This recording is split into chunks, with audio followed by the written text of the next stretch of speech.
साल 1800 की बात है। एक बंदा सुबह घर से निकलता है, दिन भर कड़ी मेहनत करके शाम को घर वापस लौट रहा होता है और पूरा दिन मेहनत करने की वजह से इसके पूरे शरीर में दर्द हो रहा होता है और ये सडनली देखता है कि एक जगह पर कुछ लोगों का एक ग्रुप जमा है जिसको क्लार्क स्टैनली नाम का एक आदमी संबोधित कर रहा होता है, जो अपने आप को रैटल स्नेक किंग कहता है। वो लोगों को अपने द्वारा खोजे हुए मेडिसिन के बारे में बताने की कोशिश करता है। लोगों को बताता है कि कैसे इस मेडिसिन का यूज करके लोग न सिर्फ बॉडी पेन से बल्कि बॉडी पर लगने वाली हर चोट से, स्प्रेन से, गले में होने वाले दर्द से और कीड़े मकोड़ों के काटने की वजह से होने वाली हर बीमारी से कैसे बचा जा सकता है। जैसे ही लोग इस मेडिसिन के बारे में सुनते हैं तो लोग इस मेडिसिन को खरीदने के लिए लाइन में लग जाते हैं। लोग उस समय शरीर में होने वाले पेन की वजह से इतना उकता चुके थे कि लोग किसी भी कीमत पर उस मेडिसिन को खरीदना चाहते थे। आखिर उस मेडिसिन में ऐसी क्या खास बात थी जिसको खरीदने के लिए लोग इतना डेस्परेट थे, और कुछ समय बाद इसी मेडिसिन को उस वक्त का सबसे बड़ा स्कैम क्यों माना जाता है। दोस्तों, ये स्टोरी है स्नेक ऑयल की। So welcome to the story of Clark Stanley, the original snake oil seller.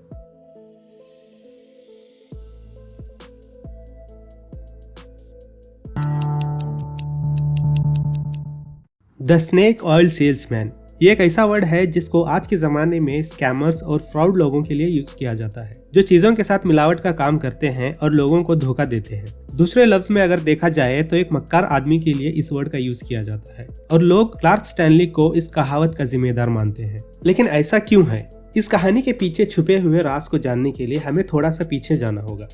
America में सबसे पहले स्नेक ऑयल को चाइनीज से आए हुए लेबर्स के द्वारा लाया गया था, जो अमेरिका में रेल रोड के कंस्ट्रक्शन के काम के लिए आए हुए थे। पूरे दिन की कड़ी मेहनत के बाद ये लोग स्नेक ऑयल को होम रेमेडीज के तौर पर एक दूसरे के शरीर पर लगाते थे, जिसकी वजह से इनको काफी ज्यादा आराम मिलता था। क्योंकि कई हिस्टोरियंस का कहना है कि चाइना के लोग कई सदियों से पानी में पाए जाने वाले सांप से जो ऑयल निकलता था उसको मेडिसिन के तौर पर इस्तेमाल किया करते थे, जो शरीर और जॉइंट के दर्द के लिए काफी ज्यादा फायदेमंद था। और आज के मॉडर्न साइंटिफिक स्टडीज ने भी इस बात का खुलासा किया है कि स्नेक ऑयल में बहुत ही ज्यादा मात्रा में ओमेगा 3 फैटी एसिड होता है, जो कोलेस्ट्रॉल और इन्फ्लेमेशन को कंट्रोल करने और ब्लड प्रेशर और शरीर को नॉर्मल कंडीशन में रखने में काफी मदद करता है। इसके बाद जापान की एक रिसर्च टीम ने चाइनीज स्नेक ऑयल को लेकर चूहों पर एक एक्सपेरिमेंट किया, जिसकी वजह से चूहों में काफी बदलाव देखने को मिला था। और रिसर्च टीम का ये मानना है, अगर चूहे को चाइनीज स्नेक ऑयल देने के बाद अगर भूल भुलैया में छोड़ दिया जाए तो वो इजीली रास्ता ढूंढ लेगा, और अगर पानी में डाल दिया जाए तो वो इजीली स्विम करना सीख जाएगा। इनके कहने का मतलब ये था कि चाइनीज ऑयल कंज्यूम करने के बाद चूहों के अंदर लर्निंग कैपेसिटी बहुत ही ज्यादा मात्रा में बढ़ चुकी थी। अब आपको यह बात सुनकर ऐसा लग रहा होगा कि भाई ये ऑयल कोई मिराकल करने वाली चीज तो नहीं है जिसके पीने से काफी ज्यादा इंप्रूवमेंट्स होने लग रही है। ऐसा बिल्कुल भी नहीं है। यहाँ पर आप एक बात समझने की कोशिश कीजिए कि स्नेक ऑयल सिर्फ एक नॉर्मल मेडिसिन ही थी, जिसे यूज करने से लोगों को थोड़ी बहुत राहत मिल जाती थी उनके दर्द से। अब यहाँ पर गौर करने वाली बात ये है कि जब स्नेक ऑयल एक्चुअली में मेडिसिन थी, न कि फेक मेडिसिन जो सिर्फ बिजनेस करने के लिए या फिर पैसे कमाने के लिए बनाई गई थी, जो लोगों के लिए वाकई में यूजफुल थी, तो आज के दिन इस मेडिसिन को एक बड़े स्कैम के तौर पर क्यों देखा जाता है? आइए आगे जानने की कोशिश करते हैं। शुरू में इस ऑयल के जरिए बहुत से लोगों ने फायदा उठाना शुरू कर दिया था और इस ऑयल के चर्चे वाइल्ड फायर की तरह अमेरिकन लेबर वर्कर्स के बीच बहुत ही तेजी से पहुंच चुके थे और बहुत ही कम समय में इस ऑयल के चर्चे पूरे देश में फैल गए और दिन ब दिन इस स्नेक ऑयल की डिमांड बढ़ते ही जा रही थी, जो कि अमेरिका के लिए सबसे बड़ा चिंता का विषय था। इन सब चीजों में सबसे बड़ी प्रॉब्लम ये थी कि अमेरिका बढ़ती हुई डिमांड को कैसे कंट्रोल कर पाता। इसके लिए ना तो अमेरिका के पास कोई चाइनीज वाटर स्नेक था जिसका ऑयल निकाल करके डिमांड को कंट्रोल किया जा सकता, और न ही चाइनीज वर्कर्स इतनी बड़ी मात्रा में स्नेक ऑयल इंपोर्ट कर सकते थे। और लोगों की डिमांड दिन ब दिन बढ़ते ही जा रही थी और अमेरिका के लिए इस प्रॉब्लम का हल ढूंढना बहुत ही मुश्किल हो रहा था। इसी दौरान स्कैमर्स के लिए एक नया रास्ता मिल गया, जिससे वो अपने खुद के द्वारा बनाए गए मेडिसिन को लॉन्च कर सकते थे, जिसके कारण मार्केट में कई सारे नए स्नेक ऑयल के वर्जन निकलकर लोगों के सामने आए और हर कोई अपने मेडिसिन को पहले वाले स्नेक ऑयल वाली मेडिसिन से अच्छा बताने की कोशिश करता था। दोस्तों, ये वीडियो का वो पॉइंट है जहां पर हम अपने स्टोरी के सबसे इम्पोर्टेंट कैरेक्टर क्लार्क स्टैनली से जा मिलते हैं। क्लार्क स्टैनली, जो अपने आप को रैटल स्नेक किंग कहता है, वो यूनाइटेड स्टेट के टेक्सास नाम के एक स्टेट से बिलोंग करता था और इसका यह कहना था कि ये अरिजोन के एक होपी नामे कबीले में काफी समय तक एज ए काउ बॉय काम किया करता था। इसका ये भी दावा था कि ये स्नेक ऑयल के बारे में काफी कुछ हद तक जानता है, जिसकी वजह से लोगों ने इसको स्नेक ऑयल बनाने के सीक्रेट को बता दिया। स्नेक ऑयल बनाने के सीक्रेट को जानने के बाद क्लार्क स्टैनली ने इस पर काम करना शुरू कर दिया और इसमें काफी हद तक इम्प्रूवमेंट्स लाई और इस ऑयल को मार्केट में सबसे ज्यादा बिकने के लायक बना दिया। लेकिन ये सिर्फ कहीं सुनी जाने वाली एक कहानी है जिसके बारे में आज तक किसी के पास कोई एविडेंस मौजूद नहीं है। और इस कहानी को और भी इंटरेस्टिंग बनाने के लिए लोगों ने अपनी तरफ से मनगढ़ंत कहानी बनाना शुरू कर दिया था। लोगों ने कहा कि क्लार्क स्टैनली ने अमेरिका के मार्केट में स्नेक ऑयल की बढ़ती हुई डिमांड के बारे में सुना और इसने अपने खुद का स्नेक ऑयल का एक फेक वर्जन बनाकर लोगों में बेचना शुरू कर दिया, जो अमेरिका के हर बाजार में बड़ी आसानी से मिलना शुरू हो गया था। इसी तरह से एक अच्छी सी बैक स्टोरी बनाई गई जो सुनने में और भी इंटरेस्टिंग लगती थी, लेकिन किसी के पास कोई एविडेंस नहीं था जो ये साबित कर सके कि Clark Stanley fake snake oil बनाकर बेचता है। अब इस स्टोरी में ट्विस्ट तब देखने को मिलता है जब लोगों के द्वारा बनाई गई ये कहानी क्लार्क स्टैनली के कानों पर पड़ती है और इस कहानी को सुनने के बाद क्लार्क स्टैनली इन चीजों का इनकार करने के बजाय लोगों को प्राउडली कहता है कि अगर आपको किसी तरह के बॉडी में पेन है या फिर किसी जॉइंट पेन है तो इसका एक ही इलाज है कि आपको क्लार्क स्टैनली का स्नेक ऑयल खरीद कर लगाना पड़ेगा और इसी ऑयल से आपको आराम मिल सकता है। क्लार्क स्टैनली के बारे में अगर देखा जाए तो क्लार्क स्टैनली आमतौर पर एक स्टीरियो सेल्समैन की तरह काम करता था जो अपने मेडिसिन को बेचने के लिए एक शहर से दूसरे शहर और इसी तरह से पूरे यूनाइटेड स्टेट में ट्रैवल किया करता था। लेकिन क्लार्क स्टैनली वो पहला आदमी नहीं था जिसने फेक ऑयल बनाकर लोगों के बीच में बेचना शुरू किया था। दोस्तों, यूनाइटेड स्टेट्स के शुरुआती दिनों में मेडिसिन बनाने पर गवर्नमेंट की तरफ से कोई रोक टोक नहीं थी। किसी भी चीज पर किसी भी तरह के कोई रूल्स एंड रेगुलेशन नहीं थे। हर कोई अपनी मर्जी के मुताबिक मेडिसिन को बना सकता था और बिना किसी डर के पब्लिक में बेच भी सकता था, जिसके कारण यूएस में बहुत सारे एंटरप्रेन्योर्स ने बिना किसी मेडिकल बैकग्राउंड के एक तरह की मेडिसिन बनाना शुरू कर दिया था जिसका नाम था पेटेंट मेडिसिन। और इन्होंने इस मेडिसिन को इस तरह से एडवर्टाइज करना शुरू कर दिया था कि इनकी ये मेडिसिन बहुत सारे पेन्स को और इंसान के शरीर में होने वाली बहुत सी बीमारियों को खत्म कर देगी। लेकिन इन्होंने कभी भी इस बात का खुलकर खुलासा नहीं किया कि पेटेंट मेडिसिन में कौन से इंग्रेडिएंट्स का यूज किया जाता है।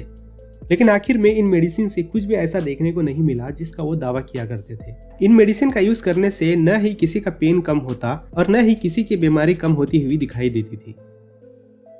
17th सेंचुरी सन 1800 जब इंग्लैंड में पहली पेटेंट मेडिसिन इंडस्ट्री ओपन हुई और उस इंडस्ट्री में बनने वाली मेडिसिन को पूरे कंट्री में इंपोर्ट किया जा रहा था, तभी यूएस के स्कैमर्स को बिजनेस करने का एक नया रास्ता मिल गया। इन्होंने सोचा कि क्यों ना हम पेटेंट मेडिसिन को इंपोर्ट करने के बजाय खुद की एक टॉनिक और एलिक्सर बनाई जाए, ये उनके लिए काफी ज्यादा फायदेमंद होगा। फिर देखते ही देखते सन 1800 में काफी सारे पेटेंट मेडिसिन निकल कर सामने आ चुके थे, लेकिन स्कैमर्स को इस मार्केट में अपने प्रोडक्ट के साथ स्टैंड आउट करना बहुत ही मुश्किल हो रहा था, क्योंकि हर एक का यही दावा था कि उसका मेडिसिन अच्छा और सबसे ज्यादा असरदार है। लेकिन इन मेडिसिन बेचने वालों की एक खास बात ये थी कि ये सारे लोग एक ही प्रिंसिपल पर काम किया करते थे, जिसमें क्लार्क स्टैनली भी शामिल था। वो लोग किसी एक अनजान शहर में एंटर हो जाते थे और रास्ते के किसी किनारे पर शॉप लगाकर लोगों को जमा करते और अपने मेडिसिन को बेचना शुरू कर देते थे। और कई बार इनको अपनी शॉप पर लोगों को अट्रैक्ट करने के लिए शोज भी करवाने पड़ते थे, जिसकी वजह से लोग अट्रैक्ट होते और उनके प्रोडक्ट्स खरीदने के लिए मान जाते थे।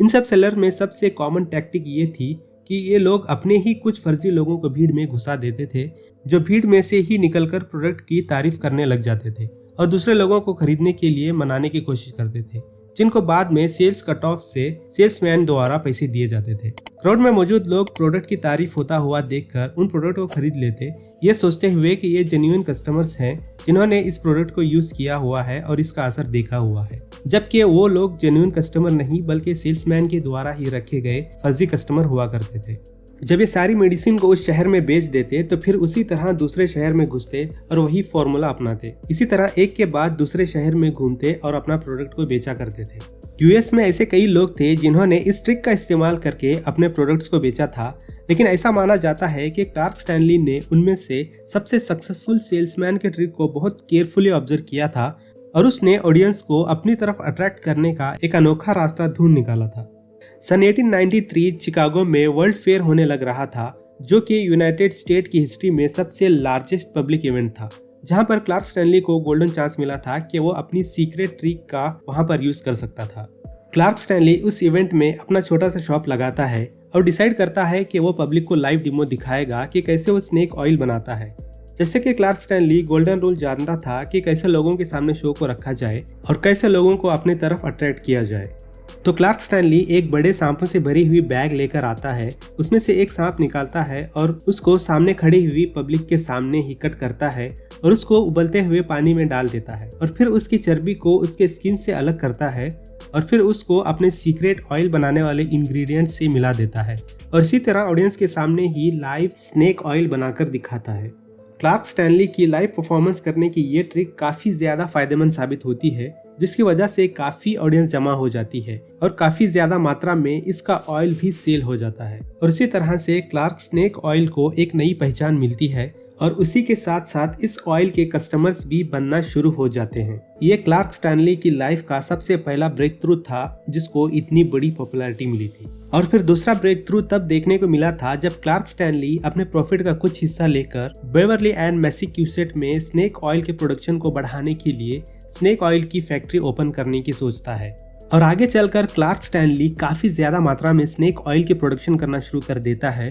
और सन 1901 में क्लार्क स्टैनली यूनाइटेड स्टेट के सबसे लार्जेस्ट स्नेक ऑयल सेल्समैन बन जाता है और इसका प्रोडक्ट पूरे यूएस के मार्केट में सबसे ज्यादा बिकने वाला प्रोडक्ट बन जाता है। जैसे जैसे इसका प्रोडक्ट पॉपुलर होना शुरू हो जाता है, क्लार्क स्टैनली ऑयल की मात्रा को बढ़ाने के लिए पिछले फैक्ट्रियों से भी ज्यादा बड़ा मैन्युफैक्चरिंग प्लांट ओपन कर देता है। जैसे ही इसका प्रोडक्ट फेमस और मोस्ट सेलिंग बन जाता है तो क्लार्क स्टैनली के स्नेक ऑयल के जैसे दिखने वाले बहुत से फर्जी प्रोडक्ट मार्केट में आना शुरू हो जाते हैं, यहाँ तक कि इन्होंने बॉटल की शेप और साइज को एग्जैक्टली सेम कॉपी किया होता है। फिर क्लार्क स्टैनली को इसके कस्टमर्स को वार्न करना पड़ता है कि वो किसी राह चलते सेल्समैन से या किसी स्ट्रीट वेंडर से स्नेक ऑयल को न खरीदे, क्योंकि हो सकता है कि वो ओरिजिनल स्नेक ऑयल नहीं बल्कि फर्जी हो। क्लार्क स्टैनली को इन फेक प्रोडक्ट्स की वजह से इसके बिजनेस में कोई फर्क नहीं पड़ रहा था, इसके अगेंस्ट इसका बिजनेस बहुत ही अच्छा चल रहा था। आखिर तब तक जब तक इसको अपने किए हुए दावे को किसी के सामने साबित न करना पड़ता।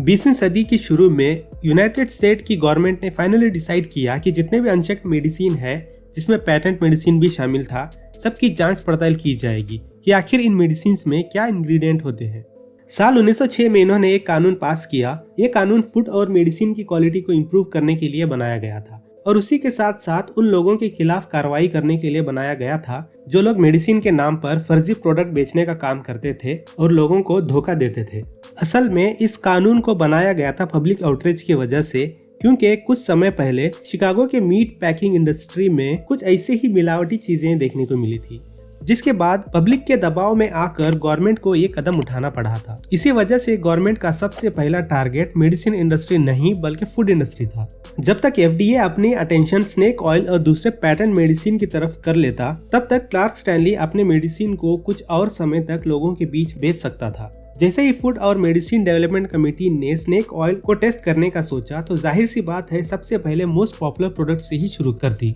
जब इन्होंने स्नेक ऑयल की टेस्टिंग करनी शुरू कर दी तो पता चला कि क्लार्क स्टैनली के रैटल स्नेक ऑयल में जो ओमेगा 3 की मात्रा मौजूद थी, उसकी value original Chinese water snake oil के आधे से भी कम थी। और जब टेस्टिंग पूरी हो गई तो क्लार्क के द्वारा किए गए स्नेक ऑयल के प्रति जितने भी दावे थे, एक के बाद एक करके सारे झूठे साबित होने लगे थे और इसी के साथ क्लार्क का बिजनेस भी स्लोली डाउन होने लगा था। इसके बाद 1916 में एफडीए ने क्लार्क के सारे प्रोडक्ट्स की टेस्टिंग करनी शुरू कर दी थी। इन टेस्टों से जो रिजल्ट निकल कर सामने आए, सबको हैरान करके रख दिए थे। रिपोर्ट्स के मुताबिक क्लार्क स्टैनली के रैटल स्नेक ऑयल में स्नेक ऑयल बिल्कुल भी नहीं था, उसमें सिर्फ मिनरल वाटर था और 1% बीफ फैट, चिली पेपर और काफिर के कुछ हिस्से थे और जिसमें ट्यूरपेंटाइन नाम का एक ऑयल मिक्स किया जाता था, जिसकी वजह से इसमें कुछ अलग ही किस्म की स्मेल आया करती थी। कुछ लोगों का यह भी कहना था कि क्लार्क स्टैनली जो स्मेल लाने के लिए इंग्रेडिएंट मिलाया करता था, उस इंग्रेडिएंट में माइनर हेल्थ बेनिफिट्स भी हुआ करते थे, जिसको लेने के बाद लोगों को थोड़ा बहुत आराम मिला करता था। लेकिन एफडीए के रिजल्ट सामने आने के बाद यह साबित हो गया था कि क्लार्क स्टैनली के ऑयल से जितने भी फायदा हासिल करने के दावे हुआ करते थे, वो सारे के सारे झूठे थे, क्योंकि क्लार्क जिन चीजों का ऑयल में होने का दावा करता था, वैसा तो ऑयल में कुछ था ही नहीं